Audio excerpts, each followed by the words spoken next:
다음 동시성 제어를 위한 직렬화 기법으로 트랜잭션 간의 처리 순서를 미리 정해놓고 접근하는 방법은 뭐냐? 우리가 로킹이라고 하는 부분이 있죠. 로킹에서 그 로킹하는 기법, 그죠? 병렬, 여러 개의 데이터베이스 하나를 여러 프로세스, 여러 트랜잭션이 접근하려고 할 때 나눠서 쓰죠? 그 나눠서 쓸 때 그 해당되는 영역을 여러 사람에게 공평하게 나눠서 써야 되잖아. 그죠? 그러한 기술, 병행성을 높이기 위한 기술, 그런 기법을 물어보고 있는 문제죠. 자, 그래서 요 병행성 제어를 위한 요 내용에 대한 기본 강의를 듣고 오겠습니다. 이렇게 병행 제어 기법에는 5가지 형태가 존재합니다. 로킹, 우리가 금방 배웠던 거죠. 로킹이야. 이게 여러 사람이 접근을 해. 그럼 한 사람이 접근을 하면 딴 사람 쓰지 못해. 너무 억울하잖아. 그럼 좀 나눠서 이 사람이 이걸 쓰면 이 사람은 이걸 쓸 수 있게끔 하자. 그럼 이 사람은 또 이렇게 쓸 수 있잖아. 사람이 많으면 많을수록 병행성은 증가되지만 관리하기 편하죠. 어쨌든 이것은 뭐야? 병행 제어 기법 중에 하나란 말이야. 맞죠? 그 다음 2단계 로킹이라는 것은 2개의 단계를 처리해 주는 거예요. 자, 로킹을 일단 보죠. 데이터베이스 하나의 트랜잭션을 사용하는 데이터를 다른 데에 접근하지 못하도록 잠그는 행위다. 한 사람이 쓰면 이거는 누구도 접근하지 못해. 동시에 들어가서 수정할 수는 없잖아. 그러니까 여기는 차단, 열쇠로 걸어버린다는 얘기지. 딴 거 써, 딴 거. 아, 그럼 이걸 갖다가 우리가 좀 많이 나누면 얼마나 좋아. 로크의 크기 갖고 병행성을 증가시킬 수 있잖아. 비교를. 작으면 작을수록 사람들이 많이 나눠서 쓸 수 있지만 복잡해. 관리하기가 어렵고 오버헤드도 커진다고. 자, 2단계 로킹이라는 건 단계를 둔다는 거야. 보죠. 확장 단계와 축소 단계를 주는 거야. 자, 로크를 나누는데 이렇게만 있다고 8개가 있다고 합시다. 그럼 얘는 록은 가능하고 언록은 불가능해. 잠궈. 동그라민 게 잠그란 거였다. X는 해제야. 이렇게 씁시다. 잠궈. 그러니까 한 사람이 쓰면 이건 어떻게 된다? 언록은 뭐야? 열어버린다는 거잖아. 그러니까 새로운 록은 가능하고, 이건 록 영역이야, 이 록 영역이야, 록 영역이야, 이렇게 새롭게 록 영역을 지정할 수 있지만 그걸 해제시킬 수 없는 형태는 확장 단계다. 그렇죠. 그러니까 분할을 하는 영역, 동시에 사용할 수 없는 영역을 럭이라고 한다면 그 동시에 사용할 수 없는 영역을 계속 증가시키는 형태는 확장 단계라고 하고, 축소 단계는 반대야. 언럭은 가능하다는 얘기죠. 언럭은 가능해. 해제시키지만 얘는 안 돼. 럭은 불가능해. 이건 가능하지만 얘는 불가능해. 여기는 가능하고 이게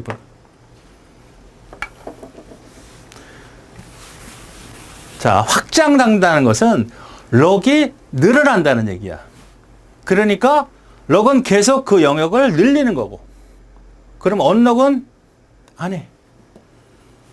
그 다음에 축소 단계라는 것은 락을 없애버리는 거잖아요. 그렇죠?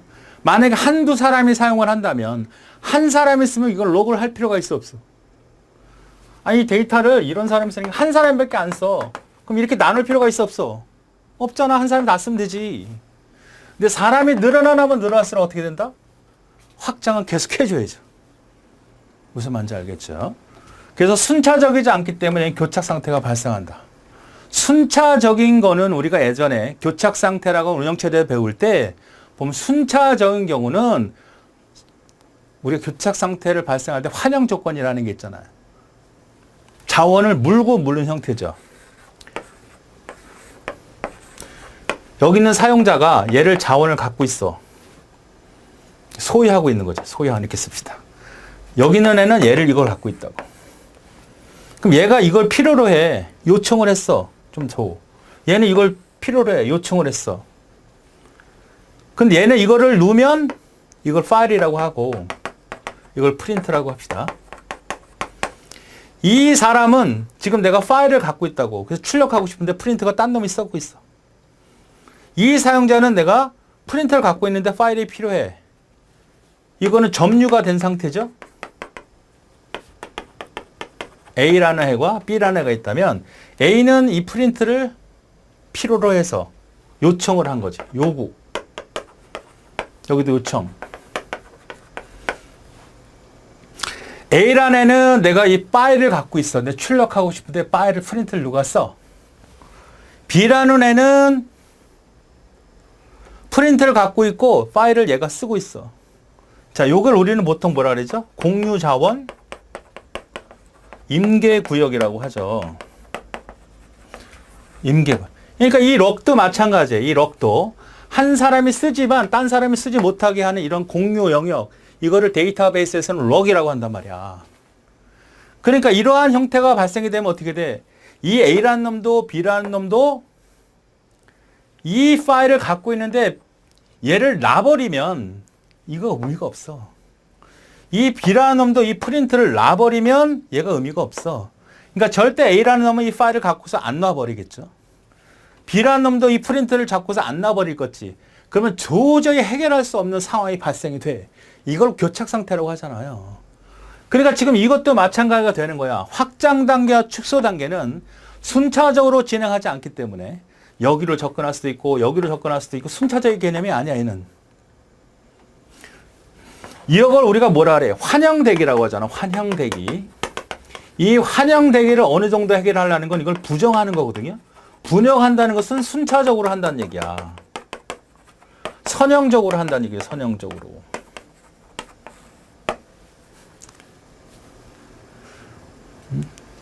순차적으로 가면 얘가 쓰고 가고 쓰고 가고 쓰고 가잖아. 물건이 이렇게 있으면 이게 자원이라고 한다면 자원들이 이렇게 존재해. 그럼 사용자들이 있으면 이놈이 일로 접근하고 이놈이 일로 접근하니까 얘가 이거 쓰고 싶을 때 얘가 쓰고 있으니까 이런 상태가 발생하잖아. 이놈이 쓰고 가면 그 다음에 접근을 해 하면 이게 순차적이라고. 자원들이 무진장 많어. 근데 얘도 이쪽에 접근하고 얘도 접근하면 이런 일이 발생해 안 해? 하죠. 그런데 먼저 쓰고 진행한 순서대로 진행하면 얘가 이거 쓰고 나서 이거 쓰고 싶으면 너 이거 못 써. 얘 쓰고 지나가면 쓰라고. 얘가 다 쓰고 지나가면 그때 사용할 수 있게끔 해주면 순차적이고 선형적이라는 거야. 근데 이 다중 2단계 럭킹 규약이라고 하는 것은 두 가지가 존재하는데 이것이 어떤 게 어떤 상태로 번호 매겨가지고 분배하는 게 아니라고. 이쪽 접근할 수도 있고 저쪽 접근할 수도 있고 저쪽 접근할 수도 있기 때문에 교착 상태가 발생할 수밖에 없다. 중요한 얘기입니다. 자, 럭킹이라는 개념 정확히 이해해야 되고 2단계라는 것은 두 가지가 있는데 어쨌든 얘네도 순차적으로 접근하지 않기 때문에 교착 상태라는 게 발생할 수밖에 없다. 타임 스탬프는 순차적이기 때문에 이런 개념을 갖고 있기 때문에 너 이거 쓰고 이거 쓰고 이렇게 진행할 때 너는 절대 이 앞에 있는 거 쓰면 안 돼. 얘가 쓰고 진행한 거 써야 돼. 이것이 순차적으로 할당하기 때문에 얘는 교착 상태가 발생하지 않는다. 기억하셔야 됩니다. 그럼 얘는 뭐냐면 시간을 지정해 주는 거야. 시간을. 너는 1시에 써. 너는 2시에 써. 너는 3시에 써. 시간을 정해주면 동시에 접근할 일이 없겠지. 순차적인 개념이잖아. 너 여기에 존재하는 럭의 적본들이 있으면 여러 개의 사용자들이 존재할 거 아니야. 응용 프로그램들이 있을 수 있고 사용자가 있었을 거 아니야. 그러면 무분별하게 접근하는 건 이 두 가지라고. 근데 이 타임 스탬프는 너 1시에, 너 2시에 들어와, 너 3시에 들어와, 4시에 들어와. 딱 1시간씩만 써. 이거는 서로 동시에 접근한 이런 일이 발생이 돼, 안 돼? 안 되죠. 그러니까 안 된다. 데이터에 접근하는 시간을 미리 정해놓고 정해진 시간 순서로 데이터에 접근하니까 교착 상태가 발생되지 않는다. 병행 지역법이 아닌 건 뭐냐? 혹은 다음 중 교착 상태가 발생하지 않는 건 뭐냐? 타임 스탬프 방식이에요. 시간을 집어넣고 그 록의 영역, 공유 영역, 임계 구역을 접근하게끔 하는 거. 자, 낙관적 병행 저하라는 건 뭐냐면 낙관적이라는 말은 뭘까요?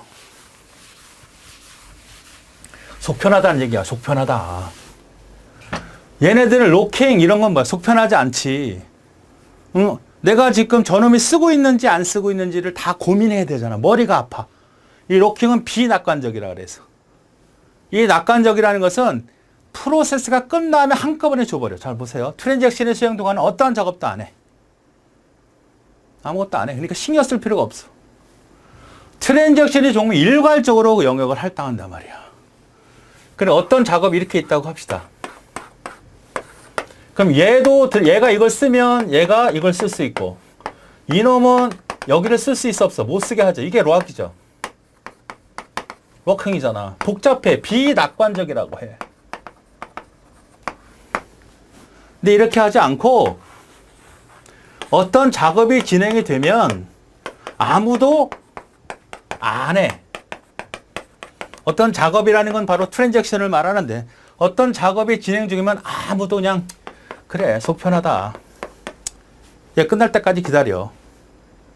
그리고 얘가 작업이 끝나면 일괄적으로 너 이거 쓴다 그랬어? 이거 쓴다 그랬어? 이거 쓴다 그랬어? 너 이거 쓴다 그랬어? 이렇게 줘버리는 거야. 그 얼마나 속편해. 단순하고 심플하잖아. 이것이 우리는 낙관적 병행제라고 해요. 그러나 효율적이지 못하겠죠. 왜? 얘가 돌아가는 동안에 딴 놈들은 꼼짝 말하니까. 그 다음 다중 버전 병행 제어는 요 타임 스탬프를 이용하는 거죠. 타임 스탬프를 여러 개 주는 거야. 그 여러 개 주다 보니까 어떻게 될까? 충돌이 일어날 수 있어요, 없어요? 시간을 여러 개 주다 보면 하나의 시간 가지고 너 1시간부터 2시간, 3시간, 4시간 넌 1시부터 써, 넌 2시부터 써, 3시부터 써, 4시부터 써, 5시부터 이렇게 스탬프를 하나만 주면 끝나는데 욕심이 생기니까 하나를 더 주고 싶은 거야. 아, 요놈이 30분에 끝나니까 여기다가 1시 30분을 줄까? 여기다가는 2시 30분을 줄까?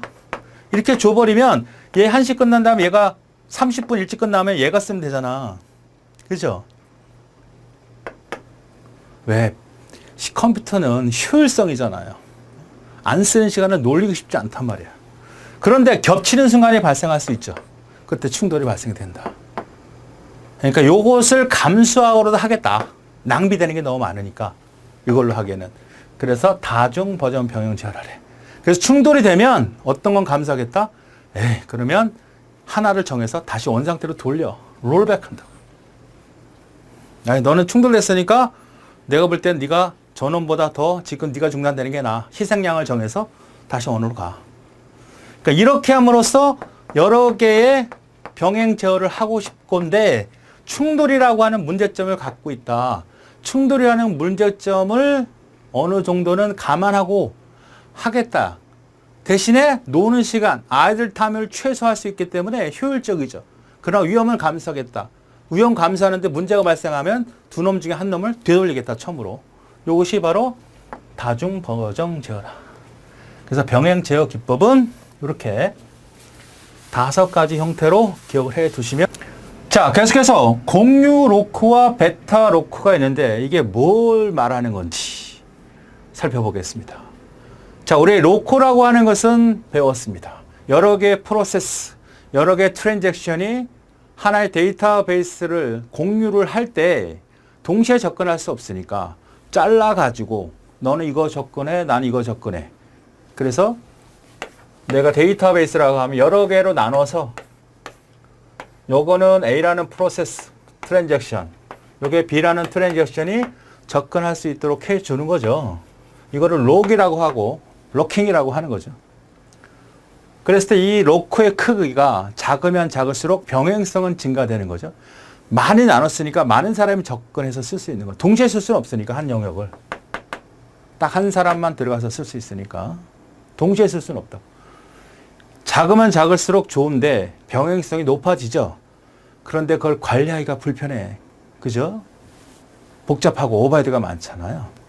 자, 거기서 말할 때 공유 로크와 베타 로크는 뭐냐? 공유 로트는 여기 있는 데이터를 읽기만 할 때, 리드만 하는 것을 우리가 공유 로크라 그래요. 베타 로크는 리드, 라이트. 리라이트가 베타 로크라 그래요. 그죠? 자, 그래서 공유 로크와 베타 로크를 구분하면은 어떤 개념이다? 자, 읽기를 할 때 사용하는 거고, 베타 로크는 읽고 쓰기를 할 때 사용한다. 구분되죠? 자, 요거를 잘 보셔야 돼. 공유 로톡을 걸어놓은 경우에 이게 공유 로크야. 여기는 읽기만 가능해. 그런데 혼자 쓰고 있어. 그런데 공유 로크는 허용할 수 있어요. 그러나 베타 로크로 접근한 놈들은 허용할 수가 없는 거지.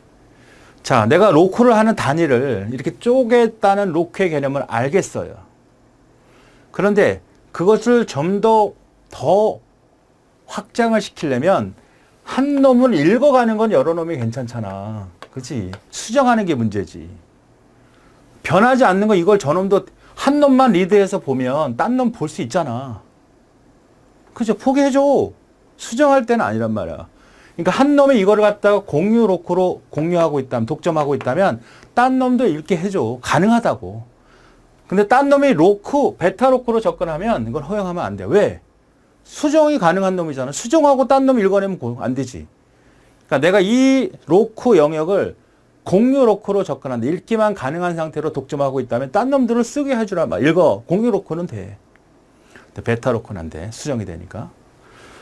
베타 로크로 걸어놓은 경우 얘가 이걸 베타 로크로 했어. 얘는 리라이트를 하고 있는 중이야 지금.